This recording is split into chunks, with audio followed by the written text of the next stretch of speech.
All right, so I'm going to go ahead and stack this puppy. This is, I don't have a whole litter here. This is my new puppy. I'm going to use cheese. Generally, when I'm doing a litter, I like to have string cheese or a jar of puppy food or baby food or something like that, so I can just let them lick at it if they're not used to standing up. I don't want this to become a scary experience for them at all, and it can. I know a lot of dogs who were really okay, but were damaged a little bit from the grading process and being roughly handled and forced to stay and stand and stuff, and that's just too much for a baby. I am going to consider how easy each puppy is to stack up. So if I set him on the table, or any puppy on the table, I want to see how easy it is for that dog to hold the position, the correct position. So I'm going to reposition his front legs, then I'm going to reposition his back legs. Good. And I'm going to give him a little treat for doing that well. So once I have the dog standing, and I'm going to, you don't need to usually do food the whole time, but I'm going to do it so I can keep him in position while I talk to you. So I'm going to look at first the outline. So I like to have someone else going over the, stacking the dog for me so I can watch at a distance. I'm going to look at the length of neck.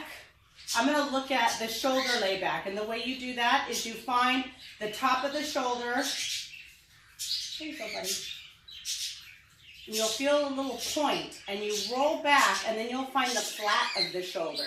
So once you find that flat, you can find the notch with your other finger. So I've got my thumb on the flat, and that shows you the layback of the shoulder. Then from that notch there to here is the upper arm. So let me get him back in position. Stay there, buddy. So I'm going to look at that. Depending on the breed, I'm going to look a lot at ribbing.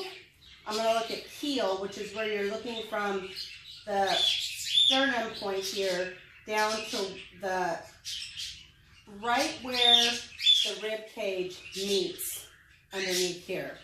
I'm going to look at the angles of the rear, these angles here, the hock length. In this breed, I want to see this little shelf here.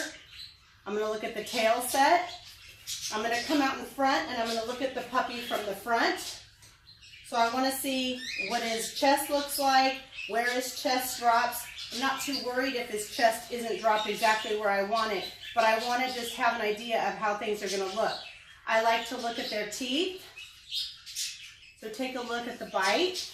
And then just generally go over the whole puppy. Look at the hocks, all that kind of stuff. And that's what my hands-on looks like. So after I've watched all the puppies move, and I take each puppy out of the group, usually based on how I like them moving, then we go over them on the table like that.